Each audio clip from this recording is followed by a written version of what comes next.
I thank the Deputy Prime Minister. I would like to invite the Deputy Leader of Opposition, Ms. Amirah Dayana. Yes.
Assalamualaikum warahmatullahi wabarakatuh, and a very good afternoon to everybody present today. It looks like I have a big crowd to convince today. So, firstly, what the government today has been been trying to solve is basically the tension, the strain that we have among our countries today, and they believe that nuclear weapons is the answer to everything, giving Iran nuclear weapons to everything. Now, to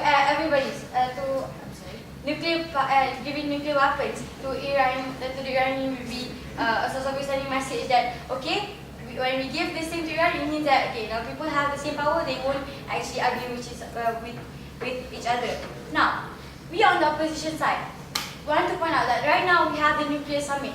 In the nuclear summit, I'd like to clarify that in this nuclear summit that was held like somewhere last week, this is the first time in history where countries gathered and agreed to put down their weapons, agreed on having no weapons and having peace. Yeah. Now, by giving Iran the nuclear power that they have, supporting Iran to have this nuclear power, you're defeating the purpose of this nuclear summit. Not only that, but other countries, when they say about the reason that they're going to give this is also so that Iran can defend themselves.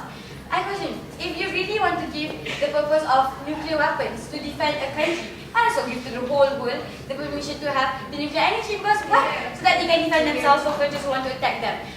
Now, what we suggest, if they really do want to have kindness and to make sure everybody can defend themselves, might as well you take all the nuclear weapons away from any other country that we're having now. Yes, please clarify. Do you know in the nuclear summit that France will agree to reduce their nuclear weapons, and we see that France is a member of the UNSC, and when this is so, we said there's a capability between the UNSC and also the international community. Can you explain that? Now, okay, that actually really is their point hypocrisy.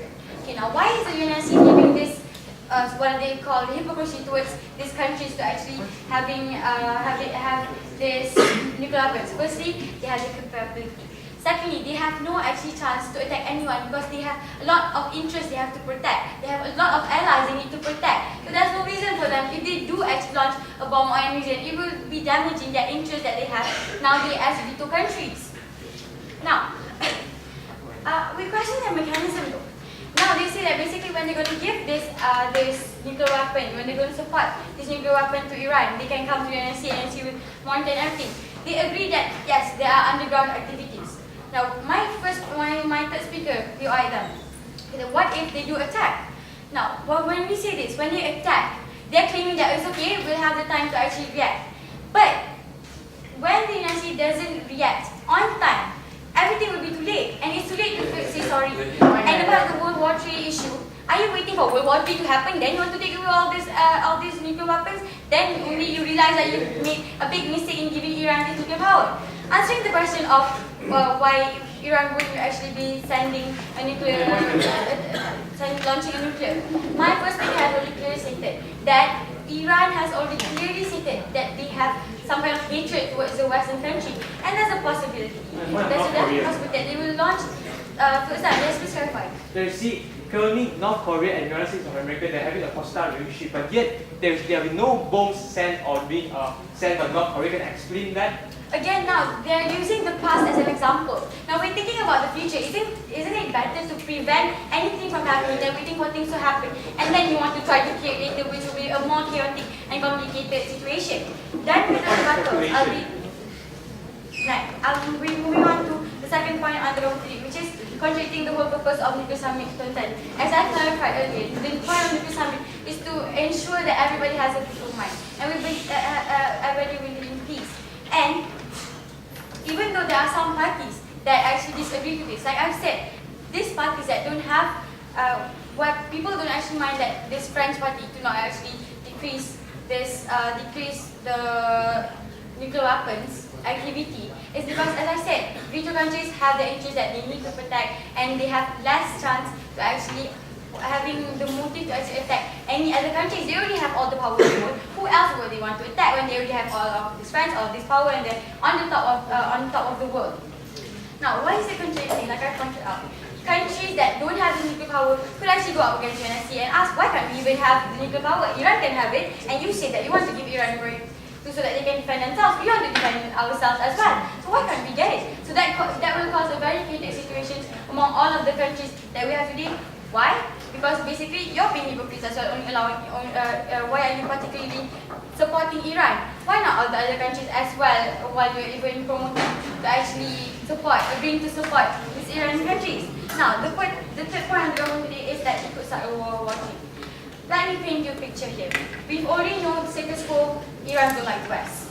What if they decide, and if they decide to attack and they manage to attack and they are successful in attacking the West, it will cause a totally huge conflict in between the country of the West, East, the Middle East, and thus it will cause World War III when other people have to defend themselves as well.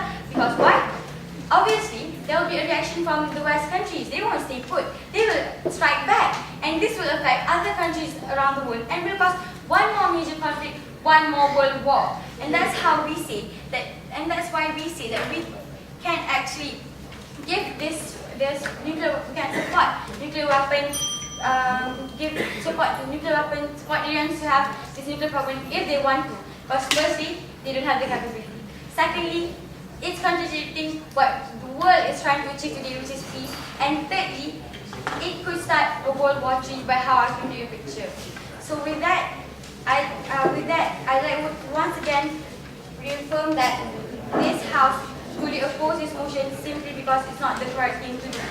With that, I'd like to